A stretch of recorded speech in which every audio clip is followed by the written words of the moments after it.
Alors bonjour aux lecteurs de notre chaîne YouTube et aux membres du forum de rcmac.com. Alors casquette Tamiya, présentation Tamiya.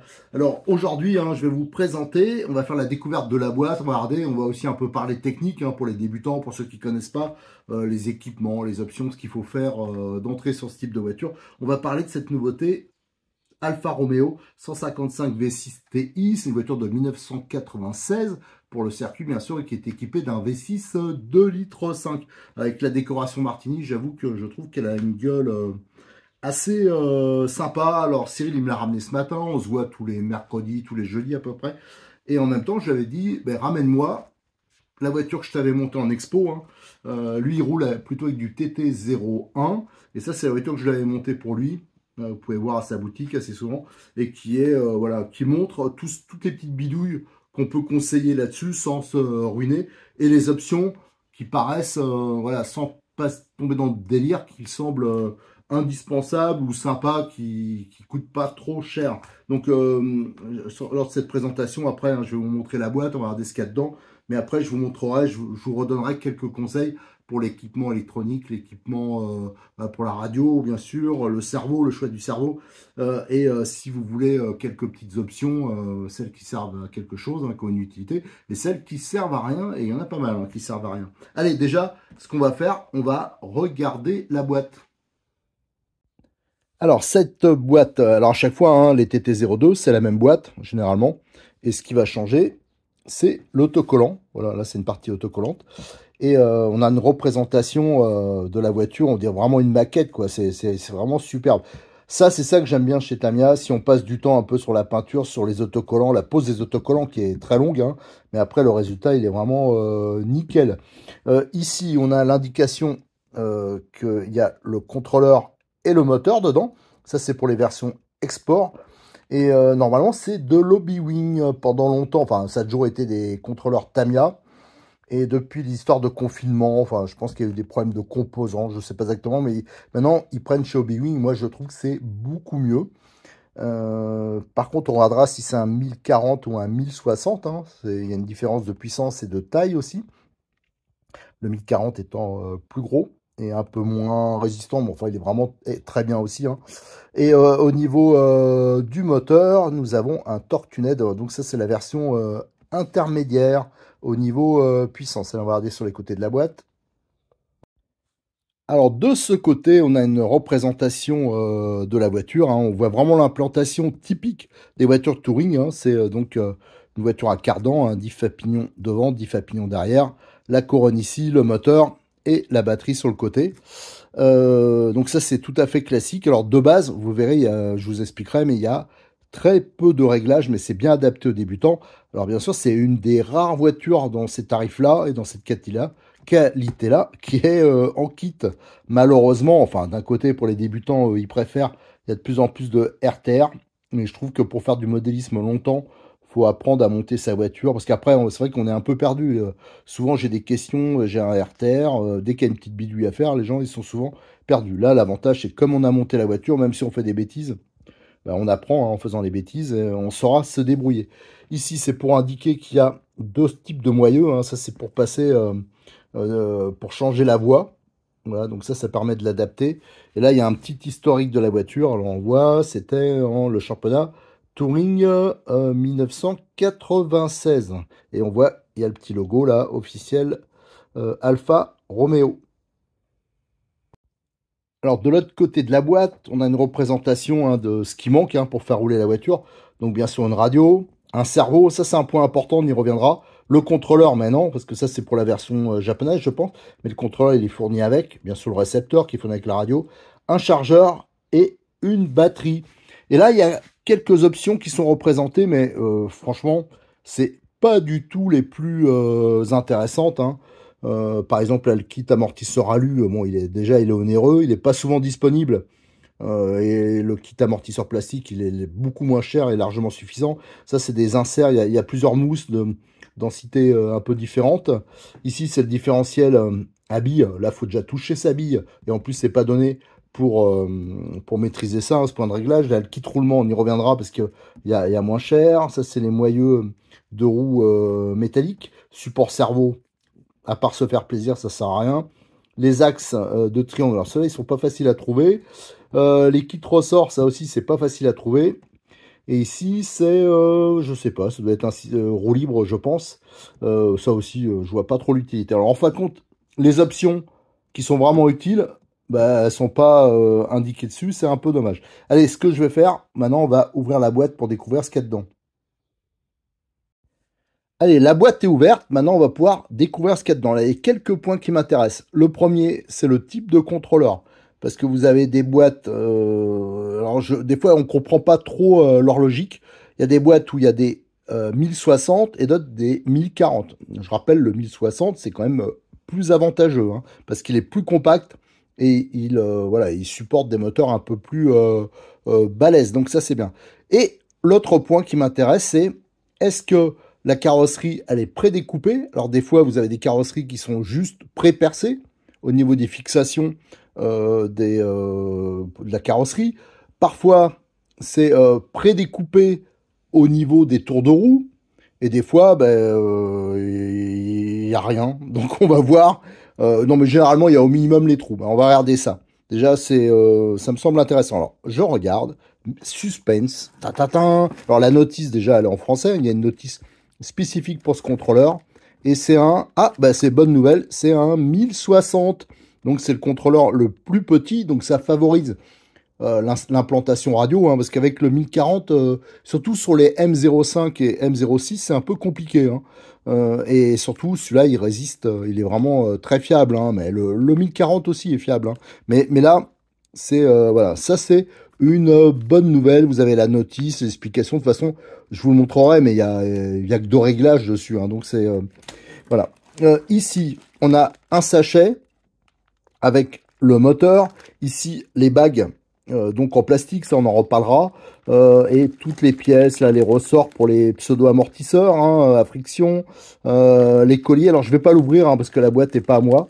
Mais ça, je l'ai fait à chaque fois, c'est la même chose. Hein. Dedans, vous avez les pièces de transmission.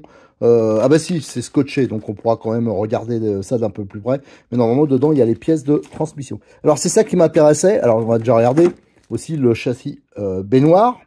Voilà, qui est commun à tous les TT02. Et là, la carrosserie. Alors, tour de roue, dans le tour de roue, voilà, souvent c'est découpé. Là, c'est pas découpé, mais par contre, les trous sont percés. Pour tout ce qui est, je pense qu'il y a un aileron qui doit se mettre là, les fixations de carrosserie. C'est vrai que pour faire un trou oblong comme ça, c'est pas facile. Hein. Donc ça, c'est bien, mais par contre, c'est vrai que j'aurais aimé que ça soit découpé. Alors ça, on en reparlera dans l'outillage minimum. Hein, je vais vite fait vous le montrer. Si vous achetez ça, il faut déjà utiliser les bonnes bombes. Hein. Ne faites pas n'importe quoi. Achetez pas des bombes à Lidl ou trucs. Hein, c'est des bombes spécifiques hein, pour l'Exemple. Donc vous avez les références PS. Chez Tamiya, et il y a aussi Apsima qui fait des bonnes bombes.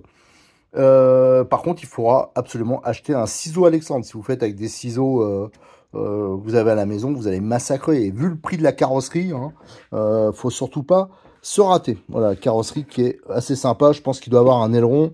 Dedans, on regardera. Alors ici, qu'est-ce qu'on a? On a le pare-choc. Alors, les pare-chocs Tamiya, ils sont sympas parce qu'ils sont bien denses. Donc ça, c'est un bon point. Les pneus. Alors, qu'est-ce qu'on a comme pneus? Alors là, c'est des vrais slicks. Hein, il n'y a aucune structure, donc c'est pur circuit. Ici, c'est des accessoires. Je pense que c'est les rétros, essuie-glace et l'aileron à l'arrière. Voilà, c'est sous forme de grappe. Hein. Tamiya, c'est comme ça. À la base, c'est un fabricant de maquettes. Donc, vous avez toujours des grappes A, grappe C, grappe D. Et à chaque fois, c'est numéroté. Ça correspond à une étape de montage. Hein. Ici, c'est une grappe avec les moyeux. Qui existe en deux types de largeur, hein, donc qui intègre le disque de frein pour le look. Et ça permet d'élargir ou de rétrécir la voie. On a les capots des cellules, on a les portes-fusées avant, portes-fusées arrière, je pense. Les supports d'amortisseurs. On a les jantes, alors, qui sont assez sympas. Hein. Voilà. ici, qu'est-ce qu'on a? Les pièces de transmission. Alors ça, c'est commun, pareil, à tous les TT02, mais TT01, c'est un peu pareil.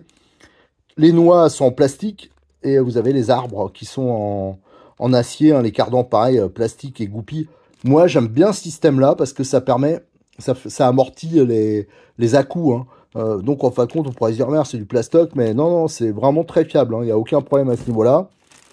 Ça a même des avantages, je trouve, par rapport à une transmission tout acier. Déjà, c'est hyper léger et ça résiste bien. Là, on a les faux amortisseurs, on a les triangles de suspension, les pièces fixation de pare-choc. Et celui-là, le dernier, on a la barrette pour fixer la queue, support moteur en plastique, le carter pour qui recouvre la couronne, hein, la boîte pour la radio. Et en dessous, on a les éléments de notice. Alors déjà, je vais vous montrer de plus près ce qu'il y a dans le sachet. Allez, dans le sachet, hein, je vais vous remontrer. Donc on retrouve le moteur Torque Tuned. Voilà. C'est un Mavushi 540. Hein, donc je crois que ça existe en 27, 25 et 23 tours. Hein, ça, j'en suis pas sûr. Ça, vous avez toutes les infos sur le forum de RC Mag. Hein, j'en ai mis. Il y a déjà plein de sujets hein, sur le TT02. Ça, le TT02, c'est une voiture, j'en ai monté au moins une vingtaine. Ça, je la connais, je pourrais presque la démonter les yeux fermés. Vous avez ici de la graisse, ça c'est l'isolant hein, pour le moteur, le montage moteur, le pignon moteur. Alors ça existe, il y a toute une gamme qui existe en option. Toute la visserie qui est à tête cruciforme, alors c'est ça que j'aime pas chez Tamiya. Ici vous avez des serre-clips, des joints. Donc là toutes les bagues, ça, vert button, hein, ça on ne le... moi je vous conseille, on va en reparler après, mais ne montez pas votre voiture comme ça, hein, à moins que ce soit pour mettre dans la vitrine, parce que le kit roulement il est pas bien cher et vous aurez beaucoup moins de jeux, un bien meilleur rendement, enfin voilà. Moi je comprends pas qu'ils mettent pas, je préfère qu'ils vendent leur voiture, je sais pas, 15 € plus cher, mais au moins qu'il y ait les roulements d'origine. Ici vous avez la clé croix hein, qui est fournie au niveau outillage, un peu de mousse, ça c'est les ressorts pour les pseudo-amortisseurs, les axes de triangle. Je pense ici, ça c'est les pièces de sauve-cerveau vendues sous forme de grappe. Ici, qu'est-ce qu'on a? Des colliers, encore des serre-clips, encore de la visserie. Alors à chaque fois, c'est, ouais, vous avez le sachet A, le sachet B. Ça, c'est important parce que sur la notice, ça permet d'avoir des points de repère. Je vous le montrerai quand on va regarder la notice, mais ça, c'est des points importants. Surtout, ne déballez pas tout à la fois. Si vous déballez, vous videz dans un pot qui est dédié, par exemple, une boîte qui est dédiée au B, au C, mais vous mélangez pas tout, hein, parce qu'après, pour le montage, vous allez galérer. Et si, ici, vous avez la grappe. Alors ça, faut bien dégrapper, hein. Faut être vraiment très soigneux. De toute façon, si vous montez, si vous n'êtes pas soigneux, si vous ébavurez pas, bah, vous allez galérer ensuite. Ici, on a la couronne centrale. Alors, il existe une option couronne haute vitesse avec un moyeu alu. Ici, on a les coupes coniques en plastique, les cordes d'if.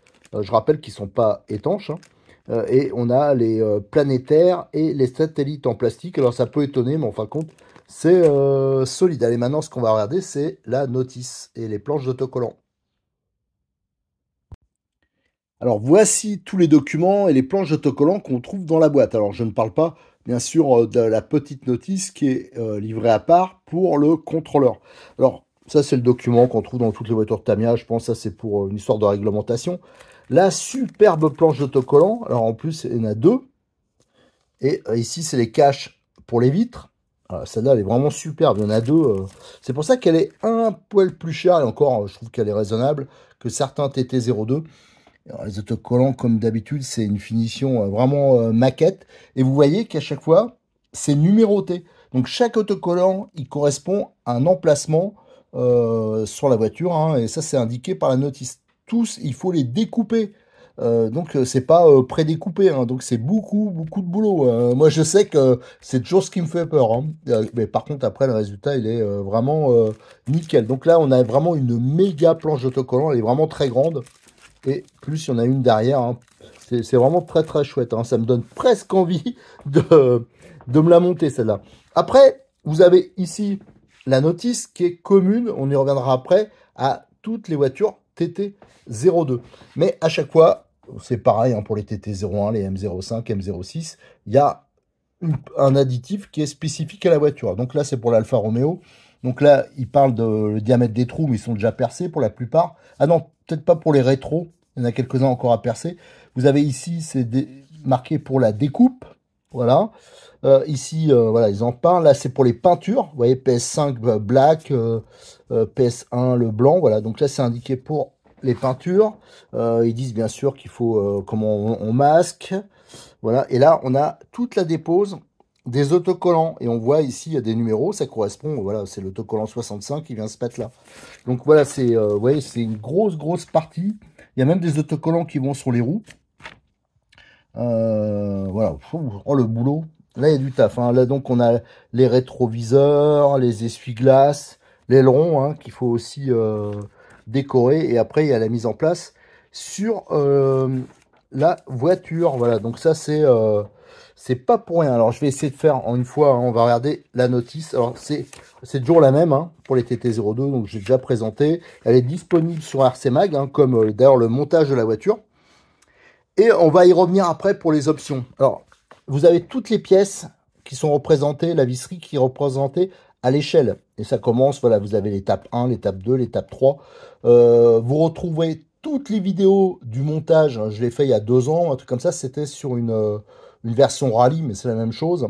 C'était sur la Lancia. Je vous ai fait toutes les étapes de montage en vidéo. Donc, si vous n'êtes pas sûr de vous, référez-vous à tous ces films. Hein. Il y a en plusieurs épisodes. J'ai tout détaillé.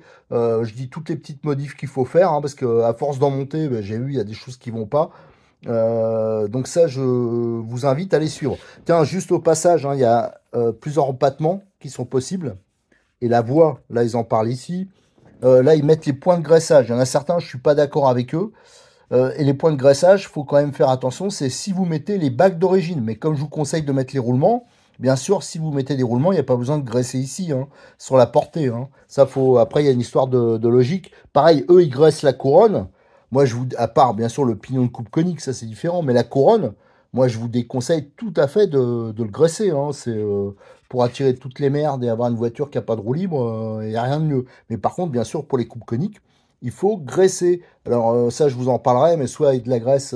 Moi, j'aime bien. Alors, je sais que c'est pas normalement adapté pour, mais moi, ça fait des années que j'utilise ça. Je mets de la graisse graphite. Mais autrement, la graisse d'origine, si vous le mettez avec modération, c'est très bien aussi. Vous voyez, vous avez le montage du moteur. Alors, le moteur, par exemple, les emplacements, les trous, ils sont déjà percés. Hein. C'est pas des trous oblongs comme beaucoup de voitures. Vous avez l'emplacement, si c'est un pignon de 12, de pignon de 15, de 20, enfin voilà.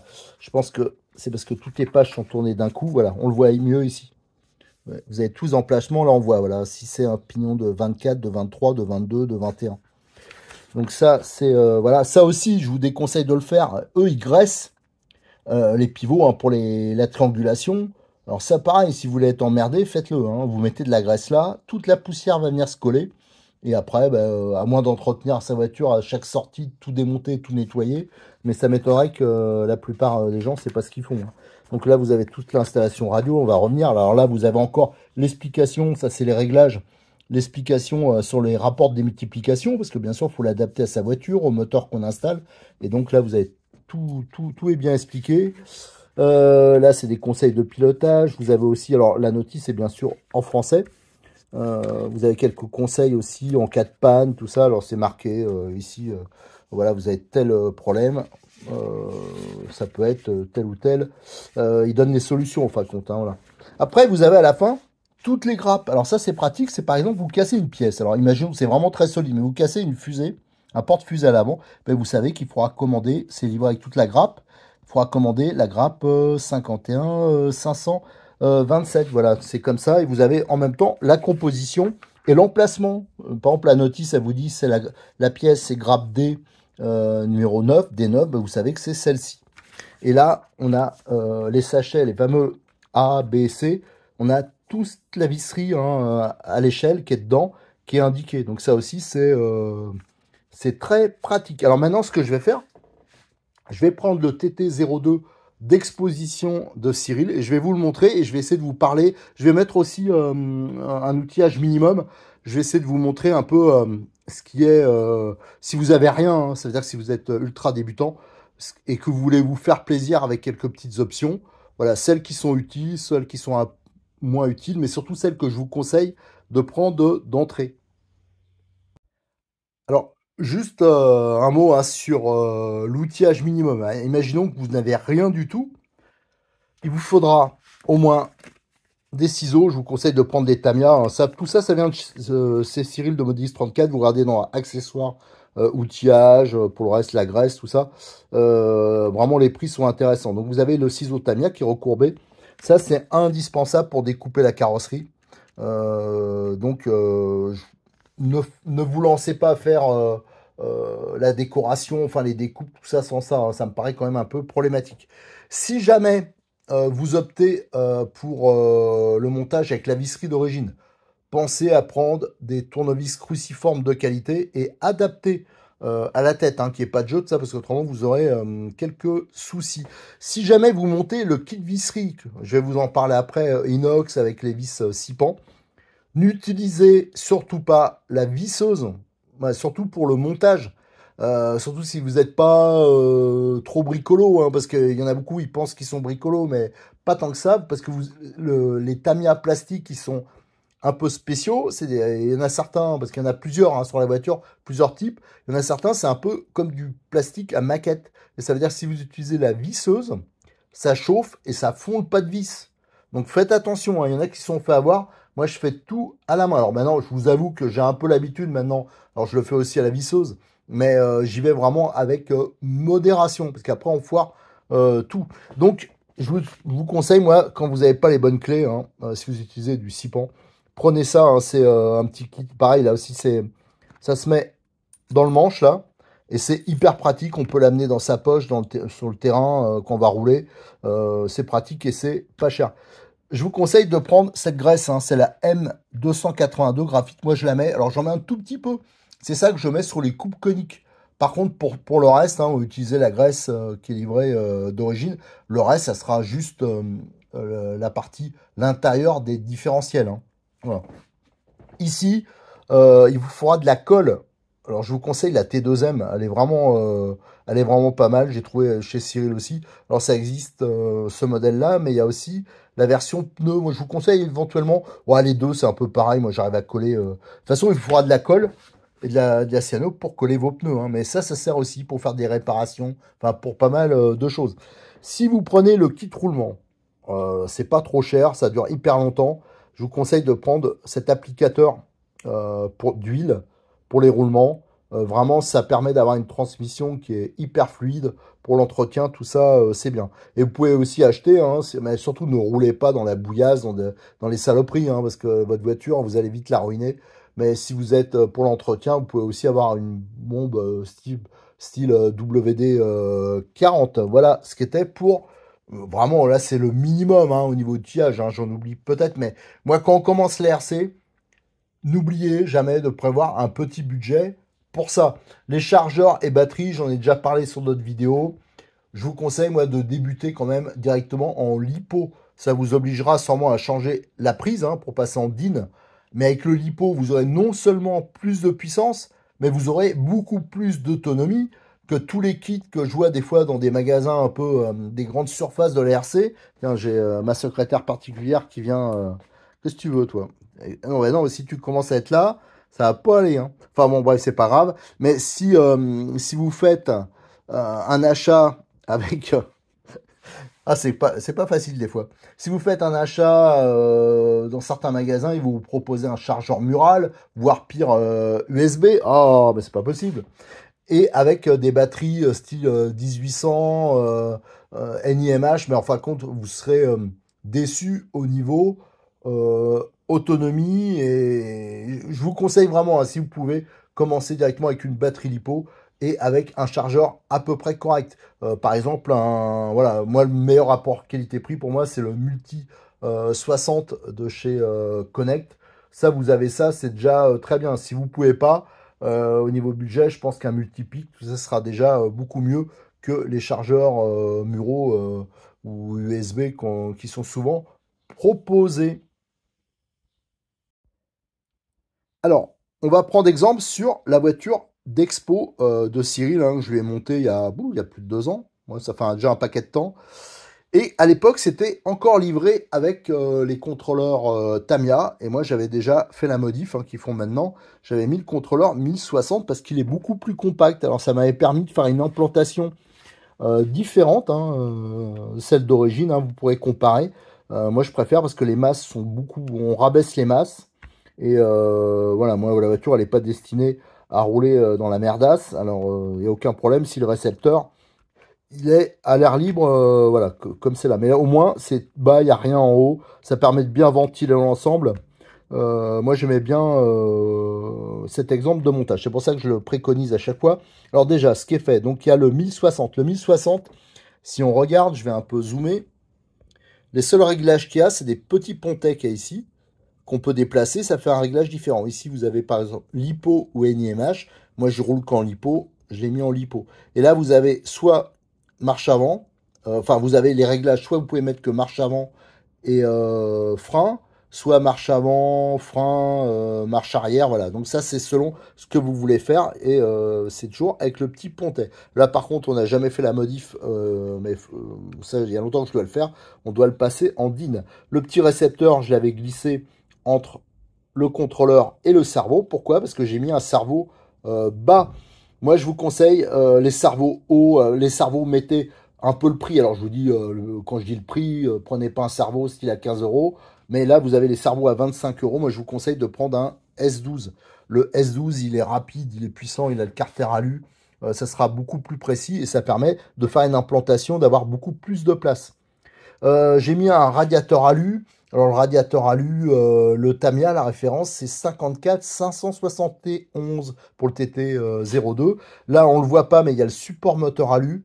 Ça, je vous conseille de le mettre parce que ça permet d'avoir un meilleur refroidissement du moteur. Et la référence, c'est 54 558. De toute façon, je vous invite à aller sur RC Mag ou alors sur le site de Modelist 34. Il a toutes les options en photo. Alors moi, je ne les ai pas montées, mais il existe des biellettes ici qui sont pareil de chez Modelist 34. C'est la référence M1319. Et ça, c'est plutôt sympa. Je crois que c'est son alu. Ça permet de régler ensuite son pincement, son ouverture. Le système de direction, c'est pas le Tamiya. Celui-là, c'est celui de chez Cyril aussi, de Modelist 34. Il est beaucoup, mais alors beaucoup, beaucoup moins cher. C'est la référence M1322. Ça, on les trouve un peu partout. C'est avec des versions, il y en a des bleus, des noirs, des rouges, un peu toutes les couleurs. Celui-là, j'avais mis, je m'étais fait plaisir, j'avais mis, parce que c'est une option qui sert pas grand-chose, je trouve, surtout avec le moteur d'origine. Et en plus, là, c'était un moteur, le moteur plus bas de gamme. C'est le stock. J'avais mis les cardans et noix alu centraux, parce que je trouvais ça joli et pas trop cher. Ce qui n'est pas toujours le cas chez Tamiya. C'est le cardan, c'est la référence 54 501 et les noix, c'est 54 502. Alors, chose que j'ai pas sur la voiture, c'est le kit amortisseur, parce que d'origine, c'est juste des amortisseurs à friction. Le problème, c'est souvent en rupture. À l'époque, c'était en rupture. Et quand c'est des ruptures, c'est pas des ruptures pour rigoler. C'est pour plusieurs mois. Moi, les amortos, la référence, c'est 54 753. Faites attention, actuellement, là, au moment où je fais la vidéo, justement, Cyril, il en avait plus depuis un moment. Il vient d'en recevoir tout un tas. Ça, c'est le genre de choses, quand on le peut, financièrement, je comprends que tout est trop cher. Prenez-le, parce que c'est pas tout le temps disponible. Ce qui est monté sur toute la voiture, bien sûr, c'est le kit roulement.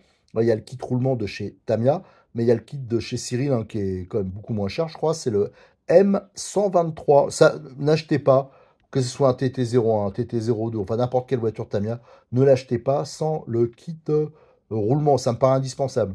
Et autre chose qu'il y a sur cette voiture, alors déjà, il y a le petit palonnier aussi. Ça, pareil, vous le trouvez chez Modelist 34. Moi, j'ai supprimé le système de sauve-cerveau. Quand on met un cerveau de qualité, il n'y a pas besoin. Ça, pareil, vous le trouvez en plusieurs couleurs chez Cyril. C'est ce modèle-là, c'est le modèle verrouillable. J'ai pas la référence en tête, mais bon, il est facile à trouver sur le site à Cyril. Et là, je vous dis, il y a tout le kit visserie. Voilà, c'est cette voiture qui m'avait servi, je crois, à faire le kit visserie. C'est le M1343 et ça permet d'avoir toutes les visseries en version inox et 6 pans. Voilà, que ce soit en dessous, au-dessus. Et avec, alors ça, c'est indiqué sur les vidéos.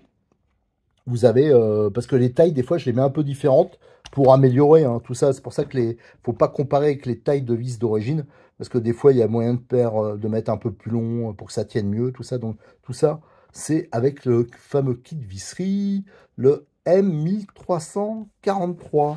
Voilà. Donc, voilà, la présentation de la voiture. Alors après, il existe beaucoup d'autres options, hein, mais après, on monte les amortisseurs alu, des choses comme ça, mais après, on explose au niveau tarif.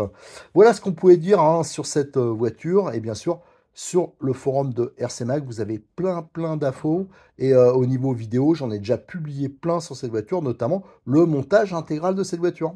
Allez, à très bientôt sur notre chaîne YouTube et sur le forum de rcmag.com. Et encore merci hein, à Cyril de Modis34, sans qui on ne pourrait pas faire ces vidéos. Et n'oubliez pas, hein, on est une association. N'hésitez pas à partager sur vos réseaux sociaux nos vidéos, à liker et à vous abonner.